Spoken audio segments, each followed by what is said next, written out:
Good morning, everyone. Welcome back. It's still super cold out here,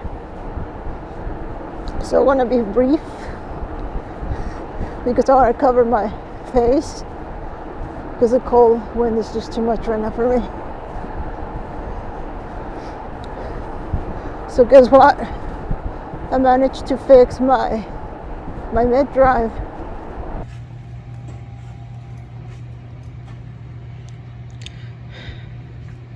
So, you see that? I have no brake.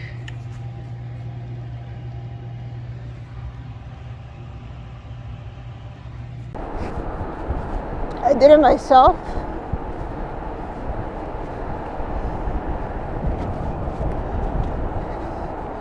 And I think it's fine as it comes to braking power and all that.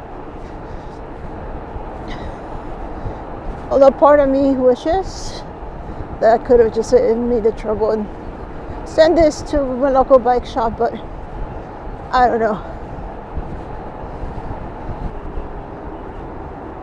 So I'm taking this as a learning experience. It's an expensive learning experience because I had to deal with it for, gosh, I want to say 2 days. I mean, not straight, but like I would do it for like a couple hours, couldn't fix anything, and then have to wait till the weekend to do some more because I don't have time to do it. By the time I get home, it gets dark, so I don't want to bring the bike inside the house. It's been everywhere, so I would just rather wait until it's the weekend and deal with it.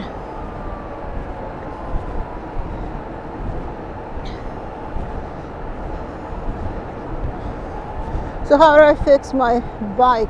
If you have the same problem, this is what I did. I don't know how many of you guys have the same problems because I'm pretty much new to hydraulic brakes. I'm used to the regular caliper, old school type that you find in road bikes. So this was truly a learning experience for me. So what did I do? I first, like I said in the past, or 2 videos ago, I did a full bleed. I took the screw out and the bottom one. I followed instructions and I bled my entire line, but that didn't work because the instructions, they tell you to push your pistons in and put a block, and so when you kind of like squeeze them to take the air bubble, you want like push your pistons completely out of their casing. So that's what I did, and didn't work.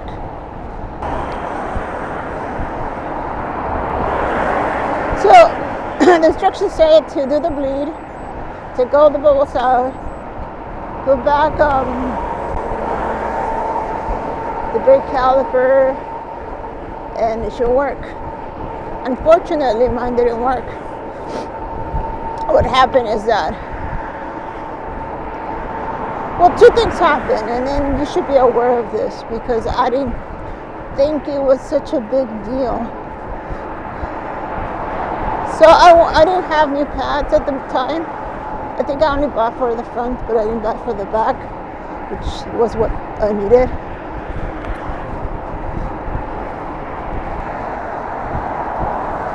Because at first glance it didn't look too warm, so I wanted to put them back in. And I would push in the lever. I feel them move, but then it wouldn't break. It would just not do anything. I mean, the pistons will move, but they wouldn't press hard enough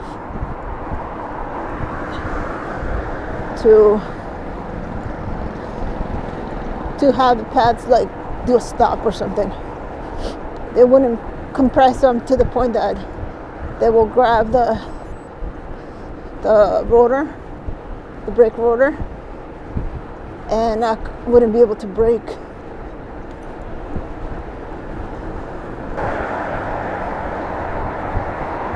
I went to the forums. I didn't find any answer there. I went to YouTube and I didn't find any answers there. I went to anything that I could read, try to find answers. But there was only one post that made me think about what could be actually wrong with them. Because I think the mechanism was working. It's just that it's not so straight through like they show you on the videos or it says on the instructions. There's certain adjustments that you need to do. So after stripping my lead screw and having to buy another one, which took me forever because they're not the OEM parts that most e-bike companies use, you can't really find. If you have a fancy bike like Shimano or one of those specialized whatever, you'll be able to find things. But if you're buying an economical bike like me, good luck finding parts for it because they're not labeled. So what you need to do is kind of like measurement, take a good measurement out of it, and then go online and see if you find something like it or that it comes close to it and buy that. So I highly recommend you buy yourself a caliper.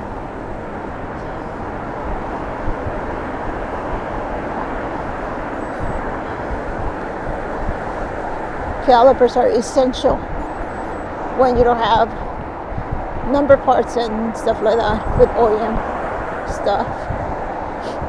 Anyway, so I did that.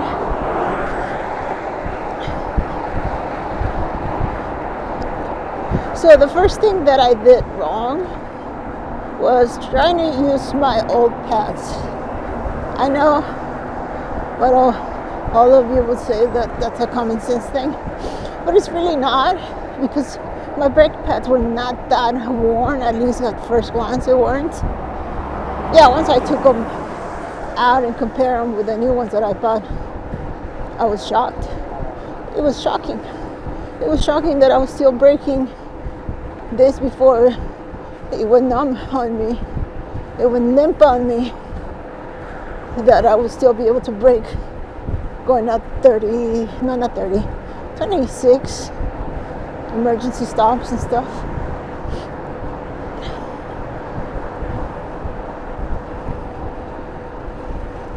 Like right now here. So yeah, change your brake pads. If you're not braking, that means that they're worn. So buy the bullet, buy the pads. You'll save yourself a lot of headaches. So instead of bleeding the brakes again, I did something called burping them. But before I did any of that, I wanted to really make sure that my calipers were working. So what you need to do is to get like a plastic lever, you know those plastic levers that you get to change your tires and stuff. Get that and slightly push in on the brake lever and see if your pistons actually move, because if they don't move, then you have a bigger problem. They did, but not evenly. But since they did, this is where the work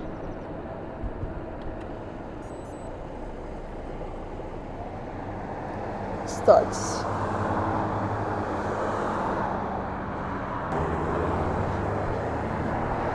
So what you need to do is press on the levers until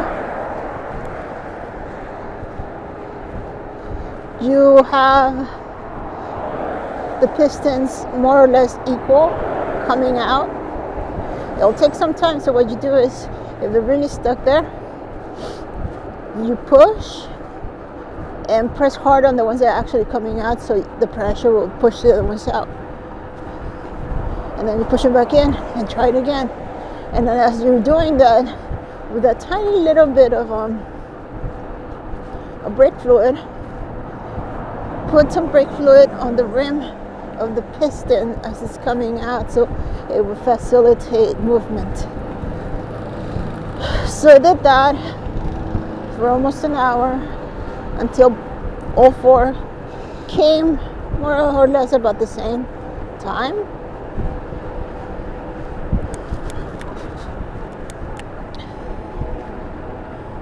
And once you do that,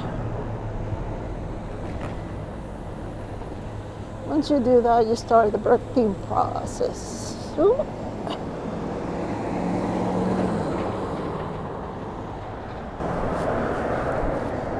So the burping process is very straightforward.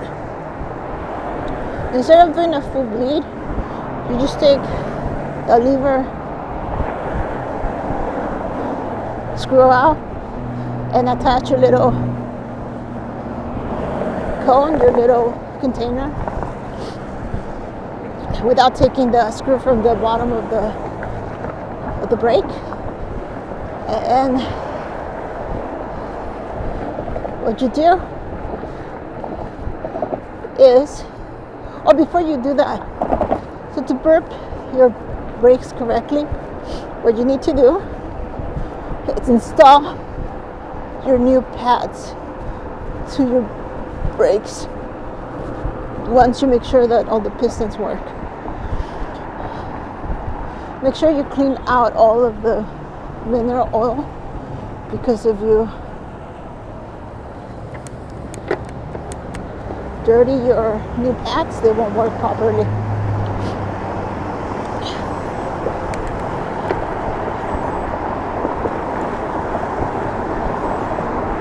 What are we doing, dude?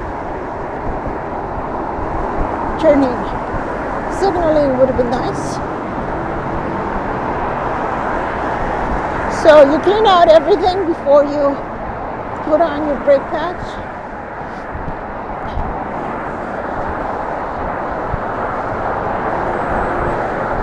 So once you put them in,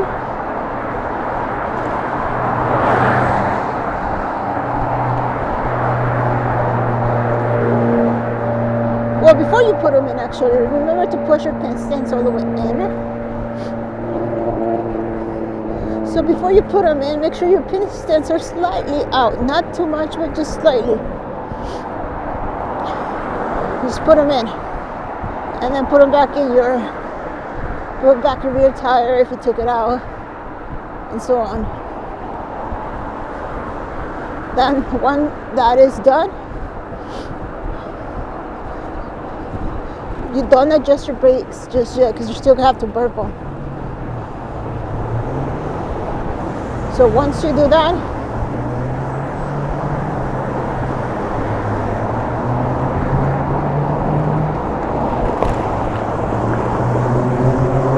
you press on the lever until you start seeing all the bubbles come out again. You shouldn't have that many bubbles because you did your initial bleed, but if you didn't do a full bleed, yeah, make sure all the bubbles are out.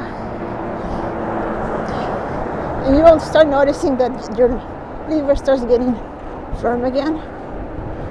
And you do it until you no longer see any bubbles, and be happy with how firm your lever is. So once you put in the lever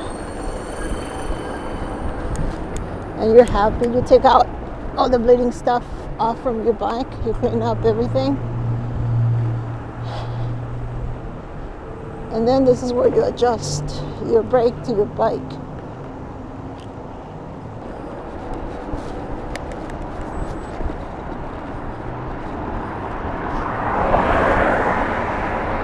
So once you do that, you adjust them to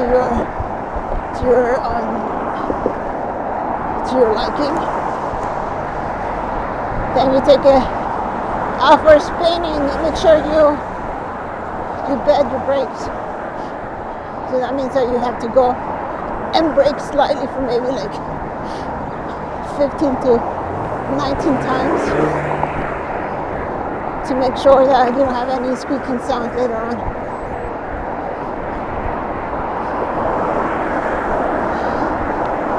So for the front, I did the same. I just did the burp,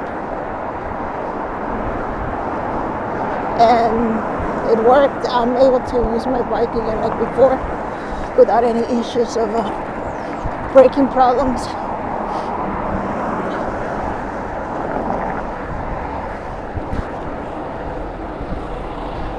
So I hope that helps anyone who's having problems with adjustment of brakes. So in a nutshell, before you do a full bleed, change your brake pads, make sure your pistons work, and do a little burp once you install your new pads in. Install, adjust your brakes, and then you're ready to go riding again. Because I was having such a hard time with it, and that I probably had to change the entire system, like with new brakes and stuff. But so far, they're working, and now I know what to do. And a strip screw later, and over $60 that I spent on it. I think I learned a little bit from it.